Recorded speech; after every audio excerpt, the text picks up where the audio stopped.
Don't you hate when you start a movie you've never seen before, and the opening scene is so good and engaging that it absolutely grabs you and gets you super hyped for the rest of it?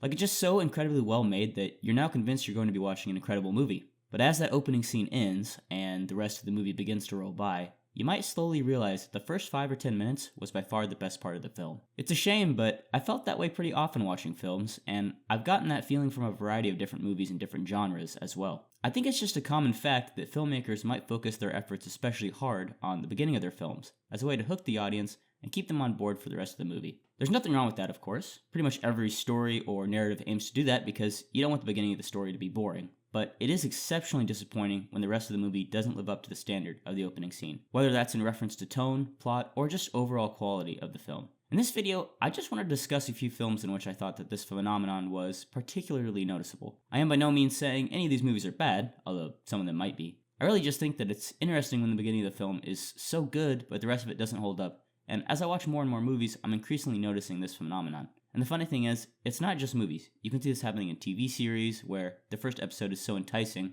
but the rest of the season just falls flat. Books too, where the first chapters happen to be the best. Rather than a movie thing, this is certainly a story thing. I got the idea for the entirety of this video when I recently rewatched Pixar's Up. I remember fondly seeing this movie as a child, and loving the humor and characters, and of course, that phenomenal opening. In fact, that might just be the best part of the movie. Don't get me wrong, it is a good movie that is still pretty comedic and very heartfelt, but I remembered it being more action-packed than it really was. In truth, there's just not a lot that happens in this film, and that's totally fine. The core is really the characters and the relationship between Carl and Russell anyways, so it doesn't need to have tons of plot twists and suspense. It's really just a feel-good family movie. I love the message of the movie too. Carl is a jaded, stubborn old man who learns to mature and let people back into his life after the adventure he goes through. The idea of an older protagonist going through character growth and accepting new things is not at all unheard of, but I don't see it too often, so it's an effective subversion for sure. The film does all that stuff right, but what it really nails is that intro. If a wholesome family movie like this can make you cry in the first 5 minutes or so, you can't say it hasn't done its job and done it well. You are now officially invested. The funny thing is, it's pretty simple when you break it down. They introduce us to the characters, show them happy together, show them enduring a tragedy together, they're happy together again, having grown closer through the trauma, and then finally, one of them is left alone. It's definitely been done before, it just happens to be so perfectly accentuated by the excellent musical score, the depth and maturity for a family movie, and the lack of dialogue that emphasizes all that visual storytelling. A truly excellent opening scene to a pretty good movie. While it's disappointing when the first 5 minutes in the movie is the best part, that disappointment is somewhat alleviated when the rest of the movie is at least entertaining. But what about when the intro is good, but the rest of the movie sucks?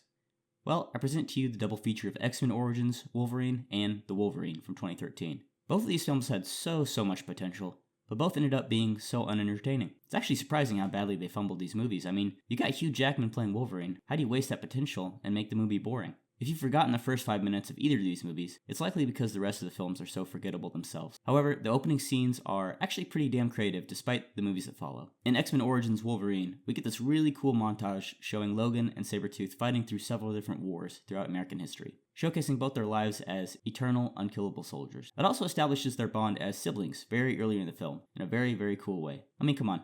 Wolverine fighting through the Civil War, World War I, and World War II? Tell me that's not one of the coolest things in any of the X-Men movies. Personally, I loved it, even though it's very out of place compared to the rest of the movie, and I mean that in a good way. In The Wolverine from 2013, they go for a similar approach, focusing on Logan's time as a prisoner of war in Japan during World War II. Although this introduction is not so much a montage, but more of a highlight for Logan's character. After America drops a nuclear bomb on Nagasaki, which I should mention is also really well shot, Logan chooses to save a young Japanese army officer, a man who, by all rights, should be his enemy. From beginning to end, this scene does a good job of building a ton of suspense.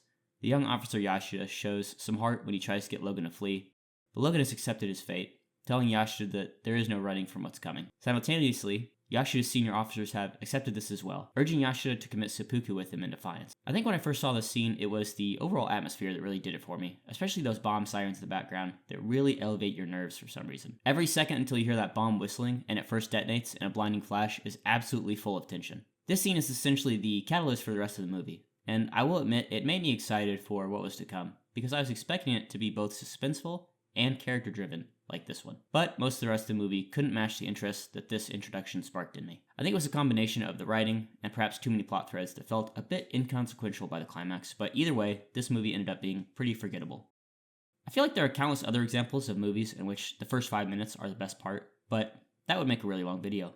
But hey, if this one gets some traction, maybe I'll end up doing a part 2. I went back and forth on whether or not to talk about whether the scenes I discussed are the best parts of these movies or just the most memorable. I think there's a good argument to be made that those two are not the same when it comes to most films, but in this video, I do think that these introductions are the best parts of the films. Either way, I'd love to hear in the comments some films in which you think fit these criteria, and whether or not you agree with my choices. Thanks for watching, and if you enjoyed the video and you want to see more, go ahead and hit the like and subscribe button. I would really appreciate it.